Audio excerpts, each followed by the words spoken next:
The other thing to look at is high alcohol red wines. How are they doing? Right? They're not doing well at all. And I just really see a shift in the consumer for a lot of things, from COVID to inflation to people being healthier. And I think they're all converging right now.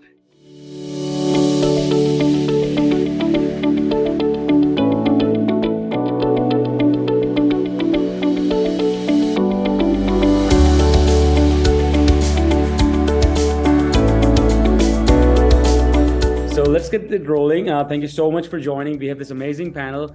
I'll have them introduce as well and the roles. So we'll get started. I think we're trying to get here about a great 30-minute power call on what are people buying in bulk wine. We're focusing on bulk wine more here, folks, not spirits so much. And what are we selling in bulk wine, and how shall we navigate the 2024? And pretty much, as you can see here, I really admire you all. I mean, this is really a great panel here where most of the US bulk buying and selling, as far as the volume goes and as far as the private label goes, really happened between you four companies.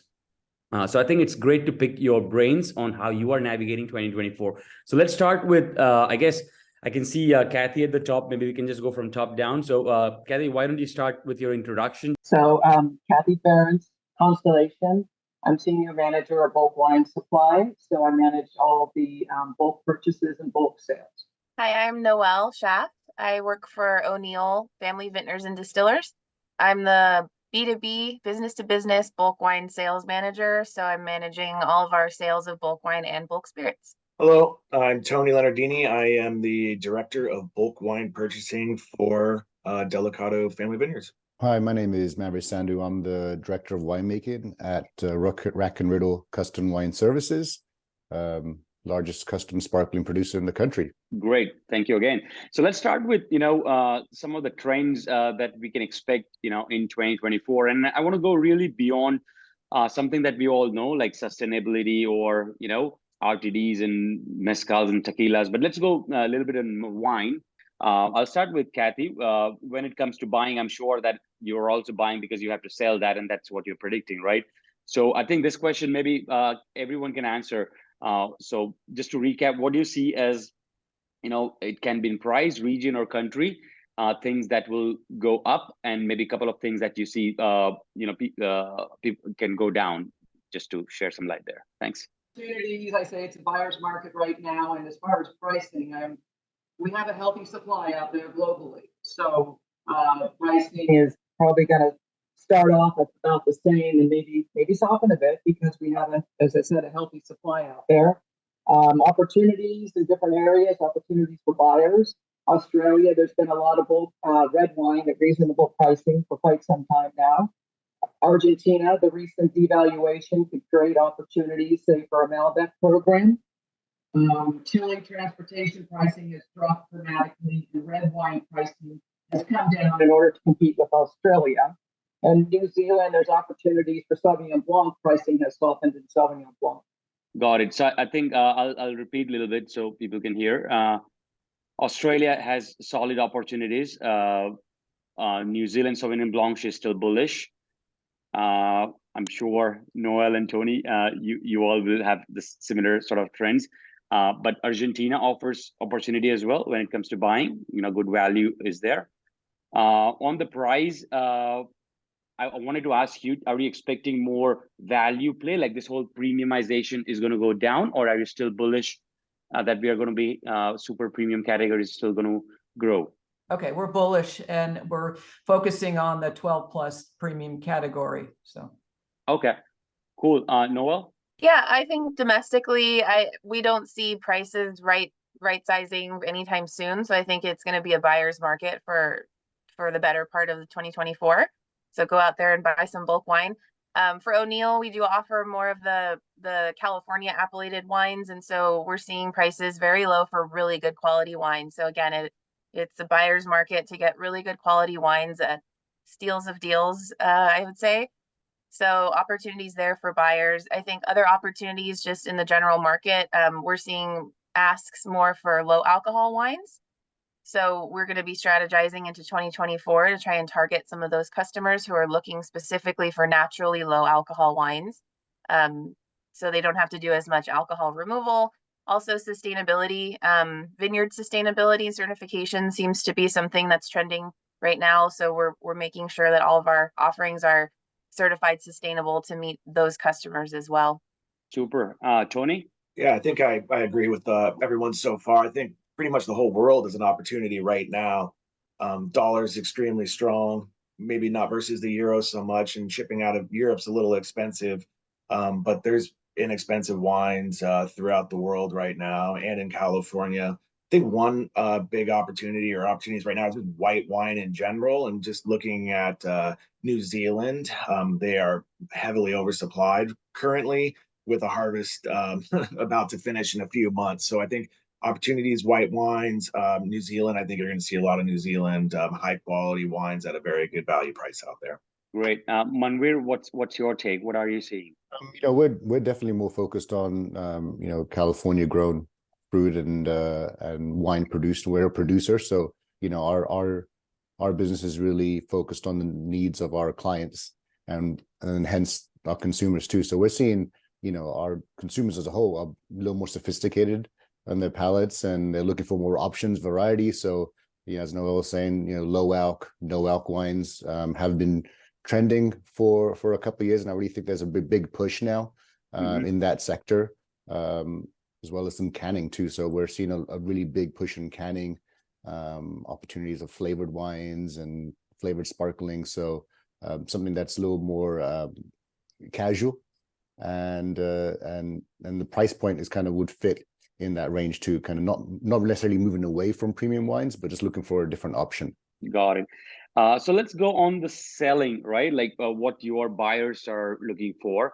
For sure, we understand where the opportunities are, and those are some good places if you have money to stock inventories and to plan long term, right? But let's say, as far as the 6 month to 12-month buying goes, what are you seeing? What your customers are asking more these days? That can be big retail chains, can be sustainable products, can be canned, as you say, low alcohol, right? So what are you hearing from your buyers? Can you just double click on that as well? Domestically, buyers are pretty quiet right now. I think we can all probably agree on that. There's been some movement on the early white wines coming out of 2023 harvest, which is nice. Very quiet on the reds front. Internationally, though, we are seeing a lot of tenders coming out and requests for Lodi Zinfandel and California Chardonnay. So that's something that we're going to target and try to go after with the international bulk exports. So again, with prices being on the lower side right now, we can really hit good quality at the lower price points for our export customers. So just one question for everyone. I mean, same thing before you answer, Cathy. When you're when you say this is a great opportunity for buyer, it's a buyer's market, but then is your buyer also pressurizing you on the pricing, because they also know obviously the supply chain has good deals, so the margins are expected to be the same, or the bottlers can make some decent margins in 2024? It's going to be interesting, Sid, and seeing where the harvest lands and folks looking at their inventory pictures. But yes, I mean, if I'm a buyer in a market like this, I am going to try to go low, because that's the consensus of where pricing. There's a lot of healthy supply out there. So as Noël said, quiet on the side of buyers right now. But people, harvest is done. Folks are tired. We're in the holidays. January kicks in, and then we'll start to better understand people's inventory positions and where their needs are. Okay. What are you seeing in low alcohol or sustainability or cans? You guys have a big portfolio, right? So how are you seeing as far as the US chains go? Sustainability is very important, and the low alc, as Noël talked about too, is popular. We kind of go off of our existing programs like Prisoner, Divulge. We did a low alc, I think it's 8%, and then with Simi, Brightful, 9% alc. But obviously that's popular now, and if you hit it right and make the quality good, that's going to do very well, I think. Nice.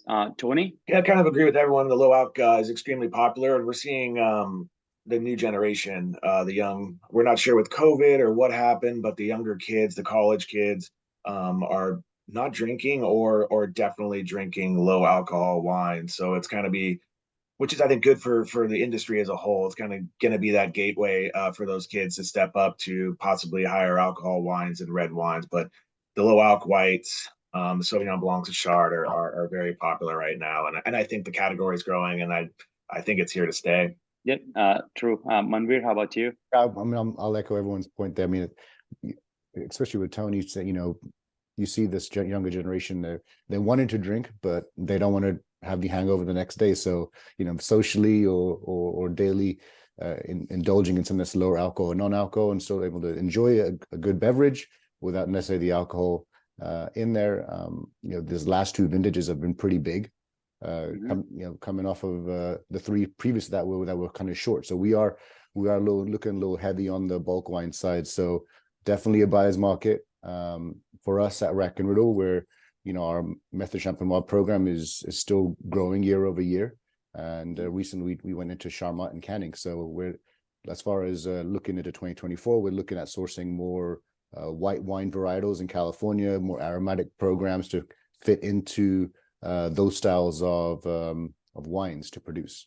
Let's go a little deeper in sustainability, right? Like, what is the definition that as far as the US market goes and your buyers go, like how are they defining sustainability? I think I'll start with Noël. What does it mean and to the modern consumer? How are your the drinkers, like, the young drinkers, as Tony said, like how do we connect with them again and get them back in the game? And this is a great angle I think we can all use. So how do you see that, Noël?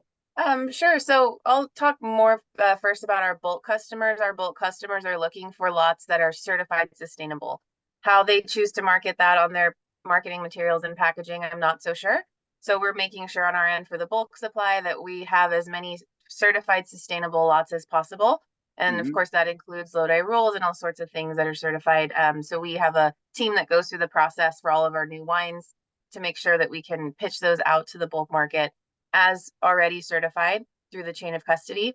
As far as our finished products go, O'Neill, we're B Corp certified. We're true zero waste. We have a lot of sustainability within our company. How we market that is different for every brand. For example, some of our back labels have B Corp, some don't.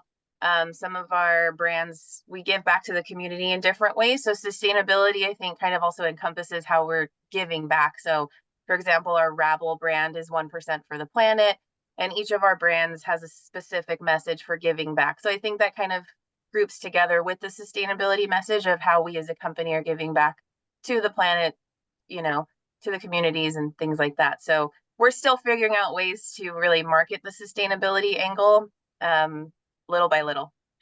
Got it. And Cathy, I want to know more on, let's say, how are you becoming more sustainable? What are the things that you are doing overall in the supply chain? Not so much of the marketing angle, but actually sort of, taking steps to become sustainable. And how are you then packaging that and presenting? Well, I pulled 5 points here of what Constellation is doing, or enhancing social equity within our industry via innovative programs and partnerships, and investments in minority-owned brands such as Austin Cocktails and Archer Brews. We contribute to improve water availability, accessibility, and quality in communities where we work and live. We reduce our greenhouse gas emissions through energy conservation and renewable energy initiatives. We prioritize responsible farming practices across our global growing and sourcing locations, certified sustainable, organic where possible. And then lastly, we're taking steps to reduce our environmental impact through innovative packaging solutions like lightweighting or increased recyclability. Nice, perfect. And you were seeing this more and more, overall, you're seeing this as a permanent sort of curve, right? Like this is just going to be more and more. I think so, yes. Yeah. Tony, how about you? Yeah, I definitely think it's the direction we're going. Delicato, we've seen it. We have a lot of our customers we export to and have been asking for it for a while. So we've had a transition to it. For our import suppliers, when we went to them, we were quite shocked to see how many of them were already set up for sustainability because they exported so much to, UK, Europe, Scandinavia. So I think I think the US might be actually behind the rest of the world a bit. But the other thing with sustainability is kind of this newer generation. I don't think they see it so much from the vineyard, the winery. They really see it at the packaging level to them. You know, these big, heavy bottles that weigh, hundreds of grams. Uh, it just doesn't seem right. You go to pour that last glass and there's nothing in there because the bottle weighs so much. But we see a lot of these young consumers looking at the Tetra, the box, and I think it's that, maybe not necessarily what's in the packaging, but the packaging itself is so important right now. It's recyclable, that doesn't weigh much, that is, the waste is less. So I think there's different ways to look at this, but for future, we're definitely moving towards this way, and I definitely think all wineries should be thinking about it and start checking the boxes. True. Manveer, what are you doing for this? We've obviously, the writing's been on the wall for the past several years that consumers are looking for manufacturers to adhere to more production methods that have less impact on the environment and are more responsibly produced. So we work with our growers to make sure that they are farming sustainably. We're working at the winery itself to implement processes that are more sustainable, like conserving water, energy usage, bulk wine purchase of glass rather than encased goods.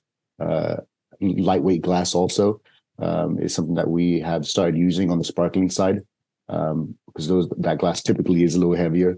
But outside of that, I mean, like I said, consumers are a little more socially conscious now of their surroundings, and they want to have less impact. They want to live their life with less impact. So we are CCOF certified. We're organically certified. We use vegan alternatives on the wine processing side of things. So also without impacting quality, because there's a lot of products out there that we can actually use now that are not as much. Well, we're not using animal products. So I see just the whole winery trend moving in that direction. So, we really have to kind of get ahead of the curve and react to and expect what the consumers are hoping to consume in the future. Got it. So I think let's go there itself, right? Like, how are you reading the consumer internally? I mean, we all can see the data from Nielsen and other companies and overall the trends, right? But what kind of things are you doing? What kind of survey questions are you asking to your retailers, or just throw some insights on your way of reading your consumer and then sort of planning your supply back? Developed a sustainability walk to help guide our sales team through sustainability and ESG related conversations that get raised by both the retailers and the wholesalers. Nice. On the low alcohol, right? Like, one last question, and then we can have one fun thing here. I mean, Noël's going to moderate the panel as well in the IBWSS show. So we'll have her ask a couple of questions to you guys as well, because, you internally also do buying and selling. So would love to know how that sort of, bulk to bulk business happens as well. One last question from me, and then Noël, you can have one or two questions for our panel as well. On the low alcohol and no alcohol wines, right? How have you sort of positioned that in your portfolio, or how are you really marketing? Because everyone has their own different ways. Some are doing it for tax reasons, like UK really is now, they're producing for getting that entry and that bar, Brexit moves. Some are really just making sure the market share is there, like if you have a big portfolio. So what is your reason of entering this space? And are you using third-party person, or are you like Bev Zero, let's say, or are you sort of investing for long, So just give me a little 2 minutes on what's your strategy for low alcohol and no alcohol. I was going to say we position as line extensions off of our core wines, like the two I mentioned, Prisoner and Simi.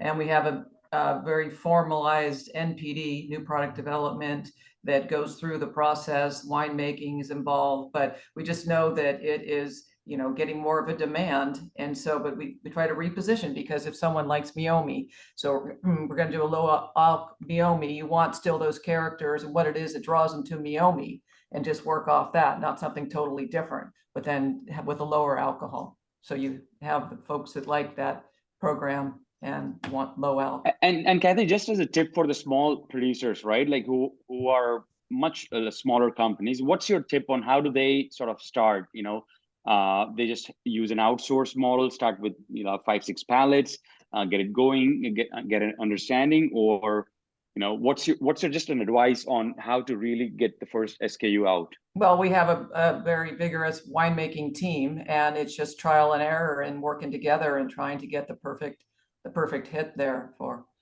so. And do you test it with just 1 or 2 states or 1 or 2 chains before you go mass, and then you sort of reiterate the product? How do you do? Yeah, this? we do test marketing and so forth, and have a lot of different groups that we work with, and just to see what the reaction is and that we have the right formula. Okay. Anyone else would want to add anything in this no alcohol, low alcohol? For us on the sparkling side, it's our customization is really dependent on what our clients and consumers are looking for. We have multiple capabilities of producing wines on all different levels, still wines, sparkling wines. Thankfully, sparkling wines are on the low alc spectrum just from the inherent processing standpoint. So we're almost ready and set for that type of program, and we do have some low alc sparkling wines, even below 7%, that we can offer. But with our customization, over seven bottling lines between 3 facilities, we're really geared to be able to do canning, low alc, flavored, still wines, traditional method, sparkling, Charmat. So kind of really letting ourselves be available to whatever the client and consumers are looking for. On the low alc, which varietal is really the consumers, the end consumers are loving? 1 or 2, where it's sort of got a higher success ratio if you launch that instead of a low alc Zinfandel or Cabernet. It's better to go with Pinot Grigio, right? So what is that 1 or 2 which you think really is perceived well and easy to sort of make? I mean, I think on the low alc side, you're losing alcohol, so you're losing some complexity when you remove the alcohol. So I think what really performs well are just light, bright, aromatic, white wines that have the body to replace the alcohol in the blend, but still are approachable, easy to drink. And I think that really kind of works well towards that program. Then also kind of falls into the flavored realm as well, that you can add to that complexity with flavored wines. So Noël, you want to throw in 1 or 2 questions? Sure, just dovetailing off of the low alcohol conversation, since that's a hot topic. I'm curious, your guys' thoughts on AVA designation. Low alcohol wines sort of inherently come with some added costs for processing, right? We try to do naturally low alcohol wines as best we can, but typically there's some alcohol removal processing that happens, which adds cost. So I think that most of the low alcohol programs tend to be the California AVA. Do you see any world in which we can do some premiumization on the low alcohol wines, and will those sell?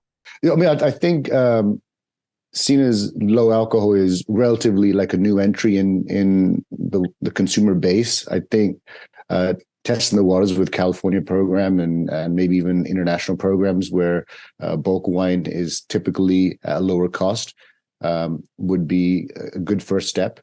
I certainly think that there is an opportunity for a more premium product. Looking at appellations that are typically sold at a higher price point for low alcohol. But I think we need to really lean into the trend and see what comes out of it. Yeah, I kind of go back to what I originally said about the younger generation. I don't think folks are ready yet for that premium product, but I think for the future, yes. And I just want to tell just a quick story. Is I work on the Sauvignon Blanc Breeze program, and I think it's pretty good. It's low alcohol, and I have a niece and nephew that go to Boulder, Colorado, and my sister went there for parents' weekend. She was Saturday morning crossing campus at 7 a.m. and there was a boat of breeze on the Colorado campus. So I go back to the college kids and we can see it in these college towns. They're really drinking it. They're really going after it. And I do think there's a future for it. And I think the other thing to look at is high alcohol red wines. How are they doing?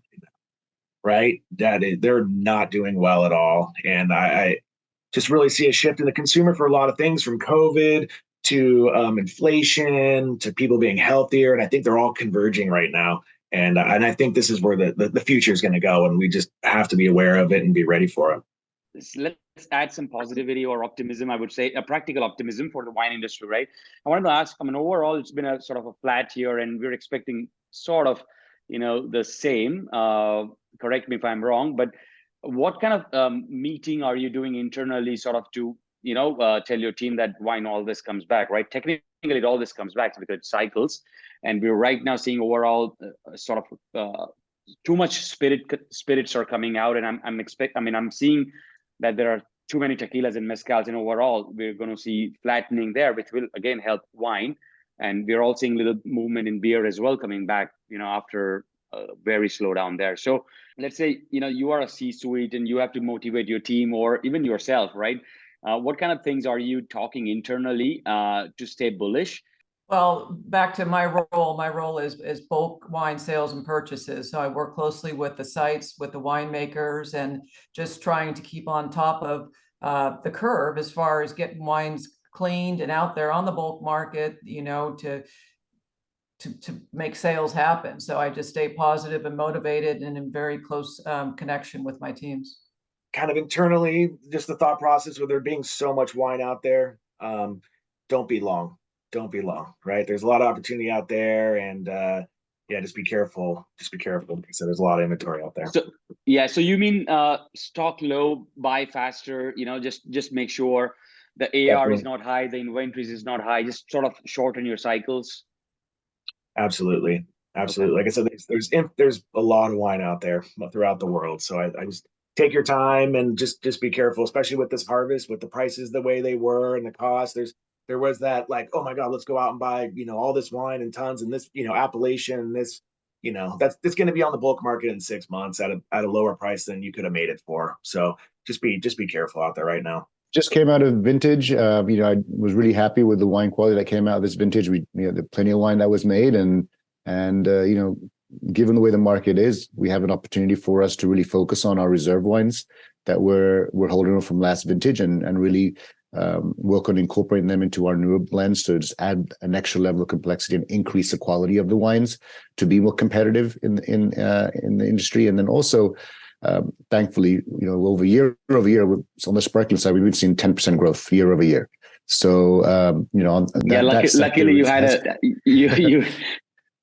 True. Yes, luckily it has continued to grow, and we're forging ahead with our MC program, adding Charmat. So, yes, there's definitely a lot of bulk wine available, but the wine that's on the market, it's good quality. If you have an opening to potentially grow, it's an excellent time to get in and go through the rounds and be competitive on pricing for future blends. Cool. And Noël, to end last on you, if you want to add some export opportunities as well, like do you see anything there for US products to go out? Sure. I'll touch on first by saying, let's remind ourselves that the bulk wine market goes through these cycles fairly regularly. Every 5 to 7 years, we see changes in demand, availability, and pricing. So we are going to stay optimistic that things will come back around for the bulk side.